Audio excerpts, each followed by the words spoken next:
வணக்கம், நான் doctor Christie. இன்னைக்கு ஜூலை 1 நேஷனல் டாக்டர்ஸ் டே. இந்த 2024 டாக்டர்ஸ் டேயோட முக்கியமான தீம் என்ன அப்படின்னா healing hands and caring hearts. ஆக்சுவலா இந்த டாக்டர்ஸ் டேயோட தீம் பார்த்த உடனே எனக்கு எங்க ஹாஸ்பிட்டல், என்னோட குழந்தைனோட ஹாஸ்பிட்டல், தாமஸ் ஹாஸ்பிட்டல், அந்த ஹாஸ்பிட்டலோட மெயின் தீமே கேரிங், ஹீலிங் அண்ட் லீடிங். ஆக்சுவலா ஒரு ஹாஸ்பிட்டல் அப்படிங்கிறது, ஒரு டாக்டர் அப்படிங்கிறவங்க எப்படிப்பட்டவங்களா இருக்கணும்னா பேஷண்ட்ஸை கேர் பண்றவங்களா இருக்கணும், அவங்கள ஹீல் பண்றவங்களா இருக்கணும். டாக்டர்ஸ் அப்படின்னாலே டெடிகேஷன். எனக்கு நான் என் கண்ணு முன்னாடி பார்த்தது, நான் சொன்னேன் இல்லையா, டாக்டர் சுதன் திமோத்தி, என்னோட குழந்தை. அவங்க எமர்ஜென்சி பிசிஷியன்.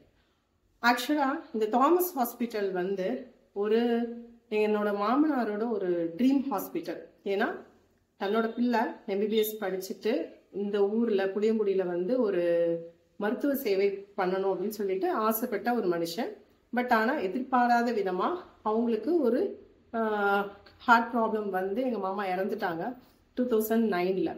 அப்போ என்னோட தம்பி குழந்தை எடுத்த முடிவு தான், நம்ம வந்து ஒரு எமர்ஜென்சி பிசிஷியனா ஆகணும். கண்டிப்பா வந்து ஒரு டக்குன்னு ஒரு சடன் கார்டியாக் டெத், இந்த எனி எமர்ஜென்சி டெத் வர்றத நம்ம அந்த டிராவல் டைம்ல தான் நிறைய எமர்ஜென்சி டெத் நடக்குது. ஸோ நம்ம வந்து பக்கத்திலே வந்து ஒரு கேத் லேப் இருந்துச்சு அப்படின்னா ஹார்ட் பேஷண்ட்ஸை காப்பாற்ற முடியும் அப்படின்னு சொல்லிட்டு தான் இந்த ஹாஸ்பிட்டல் ட்ரீம் இருந்துச்சு. ஆனா எனக்கு என் குழந்தைன ரொம்ப சின்ன பையனா இருக்கிறது, 3rd இயர் பையன்ல இருந்தே தெரியும். ஆக்சுவலா ஒரு பயங்கரமா ஜாலியா ஹாஸ்டல் லைஃபை சந்தோஷமா என்ஜாய் பண்ண ஒரு பையன்.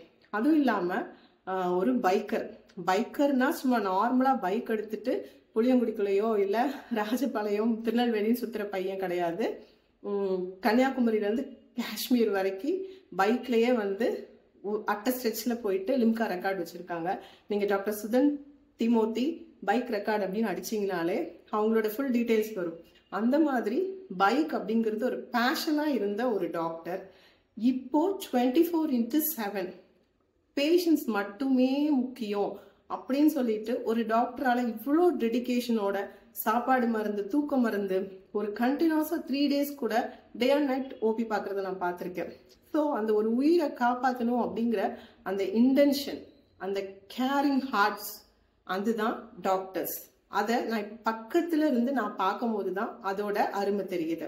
ஸோ மாடர்ன் பிசிஷியன்ஸ் எல்லாருமே வந்து ஒரு எமர்ஜென்சி பிசிஷியனா இருக்கட்டும், இல்லைன்னா ஸ்பெஷாலிட்டி டாக்டர்ஸ், அவங்க வந்து ஒரு கார்டியாக் ஸ்பெஷலிஸ்டா இருக்கலாம், இல்லைன்னா ஒரு நெஃப்ராலஜி, நியூராலஜிஸ்ட்னு எந்தெந்த ஒரு ஸ்பெசிஃபிகேஷனோட ட்ரீட் பண்றாங்களோ அவங்க அந்தந்த ஃபீல்டில் அந்த பேஷண்ட்ஸ்க்கு ரொம்ப வந்து அவங்கள கம்ஃபர்ட் பண்றதுக்கு இவ்வளோ மெனக்கெடுறாங்க அப்படிங்கிற விஷயம் வந்து நம்ம வந்து நிறைய நிஜமாவே ஒரு டாக்டர்ஸை வந்து நம்ம ப்ரைஸ் பண்ணணும், அவங்கள வந்து மரியாதை கொடுக்கணும்.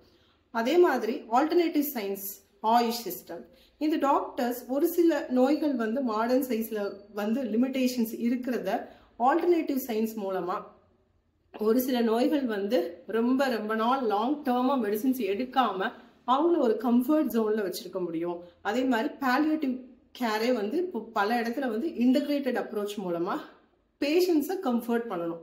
ஸோ இந்த டாக்டர்ஸ் அப்படின்னாலே ஆல்டர்னேட்டிவ் சயின்ஸ், எதர் மாடர்ன் சயின்ஸ், அவங்களோட மெயின் மோட்டோ வந்து பேஷண்ட்டை கேர் பண்ணணும்.